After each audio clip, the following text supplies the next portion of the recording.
Hey, I'm John Cannell, and today on Preppy Kitchen we're making some creamy, delicious cheesecake bars. So let's get started. First off, preheat your oven to 350. This recipe comes together very quickly. And now, in a large bowl, we're gonna make the crust, starting with 11 crushed graham crackers. If you already have graham cracker crumbs on hand, it's 1.5 cups of this, or 180 grams.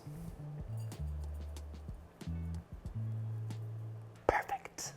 And by the way, if you don't like graham crackers, you could use a cookie you do like. Any kind of crisp cookie will work well here. So as long as it's 1.5 cups of the crushed crumbs, choose a cookie you love. Speculoos are also really good in this.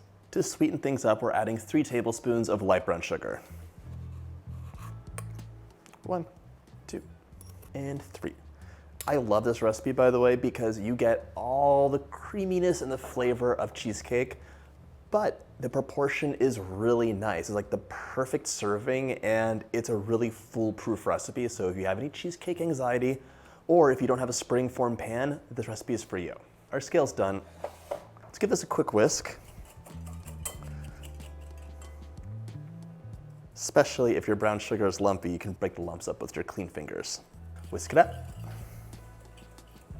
And now we're gonna drizzle in 6 tablespoons of melted butter.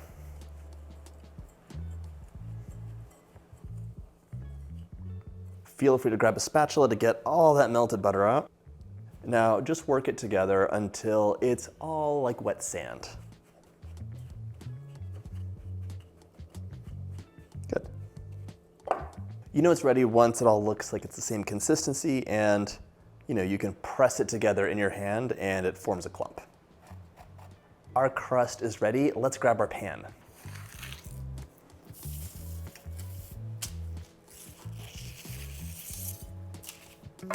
Grab an 8 by 8 inch pan, and we're going to snip our parchment paper.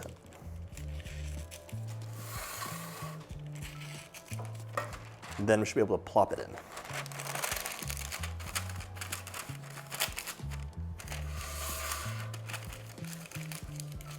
Just like that, nice and neat. If your parchment paper is giving you any trouble, just butter the baking dish or spray it and it'll act like glue to hold it on. This looks fine to me though.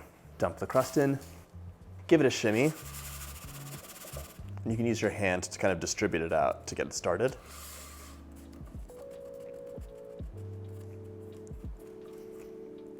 And really, your hands are gonna do a great job of getting into the corners where anything else will have difficulty. To finish pressing, find a flat-bottomed cup and just give it a good packing. Press, press, press.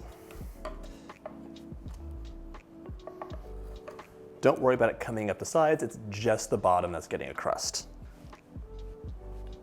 My crust is ready to go into the oven, 350 for 10 to 12 minutes, or until it's fragrant and the edges are golden. In the meantime, we'll make the filling.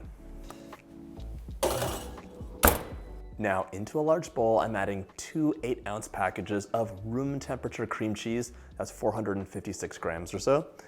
And room temperature cream cheese is gonna be nice and soft. If you're making this on a cold day, you probably wanna take the cream cheese out of its foil wrapper, pop it onto a plate and microwave it on 50% power in 10-second bursts until it's nice and soft. In you go. We're gonna mix this on high for about a minute until it's smooth and fluffy. I'm using a hand mixer today, but you could definitely use the stand mixer if that's easier for you. Cream cheese is one of my favorite ingredients. I love it. Just rake the bowl with the beater as you mix, and that way you won't really have to scrape it down. If you're using a stand mixer, definitely scrape it down.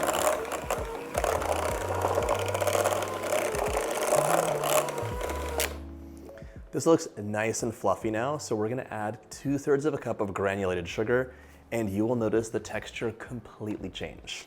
Sugar sweetens things, of course, but it also softens them too. So 1 and 2/3 cup. And now we're gonna mix it for an additional minute until it's nice and smooth. But I should scrape the bowl down just because it looks a little crazy. We're gonna mix on high for an additional minute until it's nice and combined.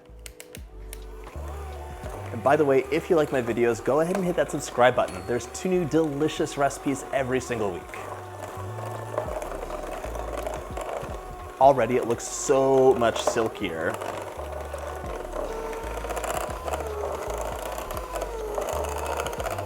All right, that looks great.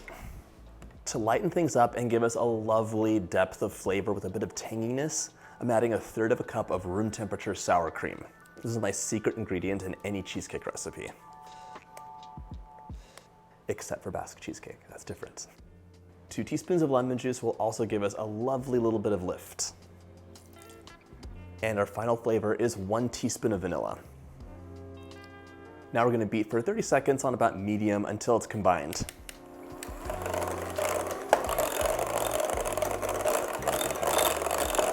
And this mixture is just getting softer and smoother and creamier as we add our ingredients and mix.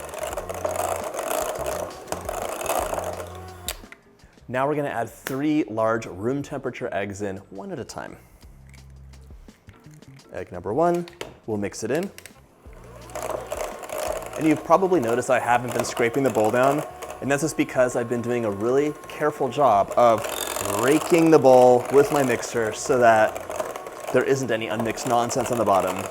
I will do at least 1 scrape down before this is done though. Number 2, if you're concerned about shell fragments, just crack the eggs into a separate bowl one at a time and double check for shells.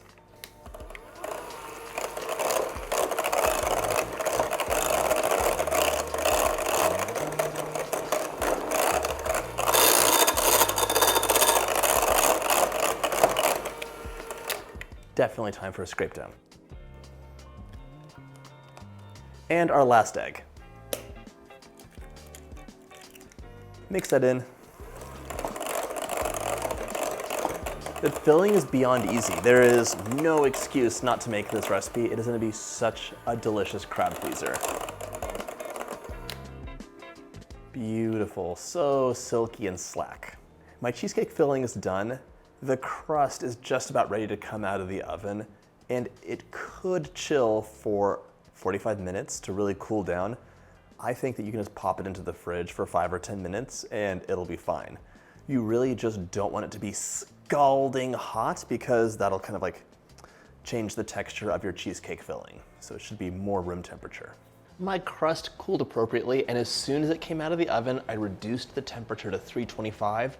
We don't want to burn our cheesecake. It needs to bake low and slow. This might have some air bubbles mixed in. It's not the end of the world if there's bubbles, but if there's a ton of them when the cheesecake bakes, it could change the texture and cause it to be a bit harder and drier, not as creamy and melt in your mouth.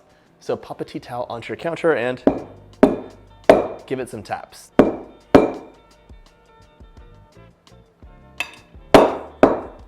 Pour your cheesecake filling into your cooled crust.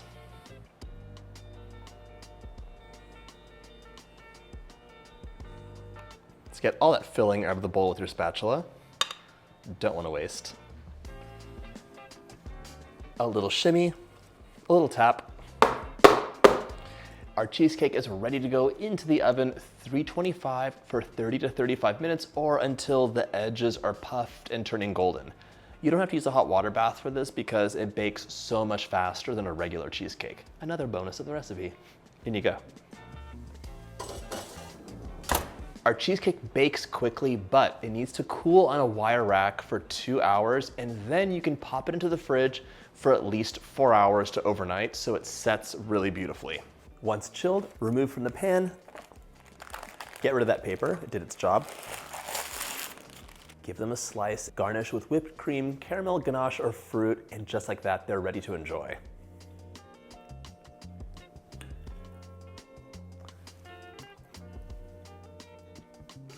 That is so good. It's clean, classic, simple flavors, and the benefit to having a shorter bake time really is you get a nice crisp crust. It is so nice to have a play of textures. I hope you get a chance to make this easy and delicious recipe, and if you like my videos, hit that subscribe button and check out my cheesecake playlist.